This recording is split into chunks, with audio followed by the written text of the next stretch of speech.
रामपुर गांव में एक मध्यम वर्गीय किसान राजू रहता था। राजू गांव का सबसे मेहनती और ईमानदार किसान था। उसके खेत गांव की सीमा पर थे, जहां वह सुबह से शाम तक मेहनत करता था। सीमा, इस बार की फसल बहुत अच्छी होगी। बारिश समय पर हो जाए तो भगवान का लाख लाख शुक्र। हाँ राजू, लेकिन पिछले साल जो बादल फटे थे, मुझे तो अब भी डर लगता है। डर मत सीमा, अपनी मेहनत और भगवान पर भरोसा रखो, सब अच्छा होगा। एक दिन राजू खेत जा रहा था। तभी गांव के बाहर एक पुराने पीपल के पेड़ के नीचे उसे एक रहस्यमयी बुजुर्ग दिखे। उनके बाल सफेद, आंखों में गहराई, चेहरे पर ज्ञान की चमक थी। राजू बेटा, इस बार की बारिश तुम्हारे गांव को जीवन नहीं बल्कि विनाश देने आएगी। तुम सावधान रहना। आप कौन है बाबा, मुझे कैसे जानते हैं? तुम्हें समय पर सब समझ आ जाएगा। जब संकट आएगा मैं तुम्हें रास्ता दिखाऊंगा, लेकिन याद रखना, तुम्हें साहस दिखाना होगा। राजू ने जैसे ही कुछ और पूछना चाहा, बुजुर्ग हवा में विलीन हो गए। रामू स्तब्ध रह गया।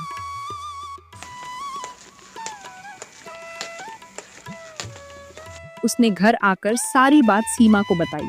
राजू, ये कोई संकेत है, हमें तैयार रहना चाहिए। हाँ, लेकिन बाकी गांव वालों को कैसे समझाऊं? कोई मानेगा नहीं। कुछ ही दिनों बाद आसमान पर काले काले बादल छा गए। बिजली गड़गड़ाने लगी और हवा जोरों से चलने लगी।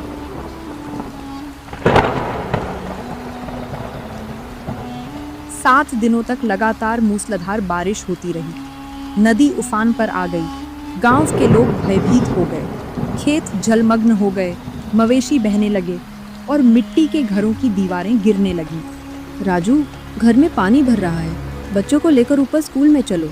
तू बच्चों को लेकर चल, मैं लोगों की मदद करता हूँ। ठीक है, मैं बच्चों को लेकर जाती हूँ, लेकिन तुम अपना ख्याल रखना।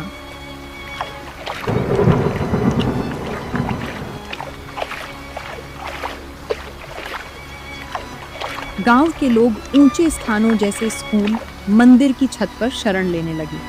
बच्चे कांप रहे थे, बूढ़े लोग सिसकियां ले रहे थे। एक रात राजू को अचानक फिर वही बुजुर्ग दिखे। राजू, बांध की हालत बहुत नाजुक है। यदि आज रात बांध टूटा तो पूरा गांव बह जाएगा। तुम्हें अभी निकलना होगा। अपने 2 भरोसेमंद साथियों को साथ ले जाओ, तुम्हारा रास्ता कठिन होगा। सुबह होते ही राजू ने जय और वीरू को साथ लिया। तीनों ने रस्सियां और टॉर्च उठाई और चल दिए बांध की ओर। बारिश की तेज धारों में चलना मुश्किल था, मगर उनका हौसला ज्यादा था। बांध तक पहुंचते ही तेज बिजली के धमाके की आवाज आई, जिससे बांध का एक हिस्सा टूट चुका था। तेज बहाव ने तीनों को बहा दिया। वे एक दूसरे को पुकारते हुए लहरों में गुम हो गए। राजू किसी तरह एक पेड़ की डाल पकड़कर रुका और दोनों साथियों ने भी उसी डाल को पकड़ लिया। हम बच गए, लेकिन गांव का क्या होगा? हमें वापस जाना होगा, हर हाल में। नीचे गांव में प्रलय का मंजर था।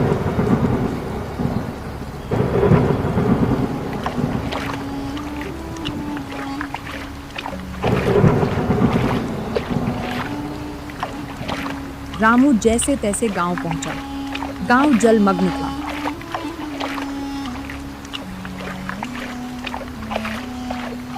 स्कूल और मंदिर की छत पर लोग डरे सहमे बैठे थे। तभी फिर से बुजुर्ग प्रकट हुए। राजू, समय कम है। एक पहाड़ी नाला है जो अगर मोड़ा जाए तो पानी गांव से बाहर निकल जाएगा, लेकिन एक धर्म संकट है। या तो तुम उस रास्ते को बंद करो और गांव को बचाओ, या वहां फंसे 3 लोगों की जान बचाओ। बाबा, दोनों नहीं बच सकते क्या? कभी कभी एक को चुनना पड़ता है। या तो तुम पूरे गांव को बचाओ या फिर उन 3 व्यक्ति को। यह निर्णय तुम्हारा है। रामू की आंखें छलक आईं। रामू ने गांव वालों को इकट्ठा किया। हमें पहाड़ी नाले की ओर चलना होगा। जो साथ चल सकते हैं मेरे साथ चलें। बाकी लोग बच्चों और बुजुर्गों की देखभाल करें। कुछ नौजवान तैयार हो गए।